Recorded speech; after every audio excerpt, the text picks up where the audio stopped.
محرم الحرام کا مہینہ شروع ہوتا ہے تو ہم جیسے بے علم بھی آج سے 14 صدیاں پیش آنے والے ایک واقعے کے بارے میں اپنی عقل اور دانش کے گھوڑے دوڑانا شروع کر دیتے ہیں۔ واقعہ کربلا تقریباً 14 صدیاں گزر چکی ہیں، کچھ سال کم ہیں اس میں سے کہ یہ واقعہ پیش آیا تھا۔ اب ہم آج بیٹھ کے باتیں کرنا شروع کر دیتے ہیں کہ اس واقعے میں یا اس سانحے میں کس نے اچھا کردار ادا کیا تھا اور کس نے برا کردار ادا کیا تھا، کون مرحوم ٹھہرا اور کون ملعون ٹھہرا، کس کا انجام کافروں کے ساتھ ہوا اور کس کا انجام اچھا ہوا۔ چنانچہ ہم یہاں سے بیٹھ کے اپنی عقل اور دانش کے گھوڑے دوڑا دوڑا کے تبصرے کرنا شروع کر دیتے ہیں، اور ہماری تنقید کا تب سے دائرہ کبھی کبھار حضرات صحابہ کرام جیسی مقدس شخصیات تک بھی جا پہنچتا ہے، جو انتہائی خطرے والی بات ہے۔ ہم اپنی ایمان کو خطرے میں ڈال لیتے ہیں۔ معزز سامعین، میں عرض کروں کہ آج سے 14 صدیاں پہلے ایک واقعہ پیش آیا، پھر مؤرخین نے اپنی مرضی کے مطابق من گھڑت روایات اور خود ساختہ واقعات کو بنا بنا کے تاریخ میں بھر دیا۔ آج کوئی بندہ چاہے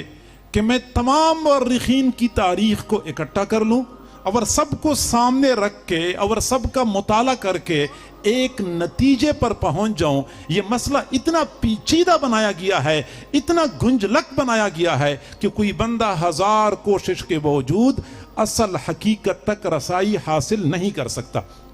اتنا اس کو پیچیدہ بنایا ہے۔ ایک مورخ ایک واقعہ بیان کرتا ہے، دوسرا مورخ اس کے بالکل الٹ واقعہ بیان کرتا ہے، اور دوسری طرف ہماری عقل اور دانش کا معیار یہ ہے کہ اس وقت ہماری آنکھوں کے سامنے معاشرے میں جو کچھ ہو رہا ہے ہم اپنی آنکھوں سے دیکھ رہے ہیں۔ ذرائع ابلاغ انتہائی تیز ہو چکے ہیں، واقعات اور حقائق کو محفوظ رکھنے کے اسباب اور وسائل بہت زیادہ ہو چکے ہیں، لیکن تمام تر اسباب اور وسائل کے باوجود، تمام تر ذرائع ابلاغ کے باوجود سب کچھ ہماری آنکھوں کے سامنے ہو رہا ہے، لیکن ہم اس نتیجے پر نہیں پہنچ سکتے کہ کون کر رہا ہے، کون کروا رہا ہے، کون استعمال ہو رہا ہے، کس کی کیا مقاصد ہیں۔ آپ لوگ نہیں دیکھتے، ہم ہماری آنکھوں کے سامنے پیش آنے والے واقعات کی حقیقت تک نہیں پہنچ سکتے۔ تو آج سے 14 صدیاں پہلے ایک واقعہ پیش آیا اور ہم اپنی نارسا عقل کی بنیاد پہ اس معاملے کی تہ تک پہنچنے کی کوشش کرتے ہیں، حقیقت میں اپنے آپ کو خطرے میں ڈال رہے ہوتے ہیں۔ بلکہ میں اگلی بات عرض کروں، آپ توجہ فرمائیں کہ ہماری سمجھ اور فہم کا تو عالم یہ ہے کہ ایک آدمی کے گھر میں اس کی والدہ اور اس کی بیوی کے درمیان جھگڑا چل رہا ہوتا ہے۔ اب اس آدمی کے لیے یہ فیصلہ کرنا دشوار ہے کہ میری والدہ غلطی پر ہے یا میری بیوی غلطی پر ہے۔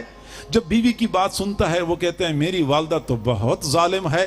یہ تو میری بیوی کی ہمت ہے کہ گزارا کر رہی ہے۔ لیکن جب والدہ کا دھکڑا سن لیتا ہے وہ کہتا ہے کہ اللہ، یہ میری بیوی سے زیادہ ظالم تو کوئی اور عورت ہو ہی نہیں سکتی۔ تو وہ آدمی جو اپنی بیوی اور اپنی والدہ کے درمیان کے فیصلے کو حل نہیں کر سکتا اور اس میں حقیقت تک پہنچ نہیں سکتا، وہ آج سے 14 صدیاں پیش آنے والے ایک واقعے کے حوالے سے حقیقت تک پہنچنے کی کوشش کرتا ہے۔ یقیناً اپنا نقصان کرنے کے سوا ہم کچھ نہیں کر سکتے۔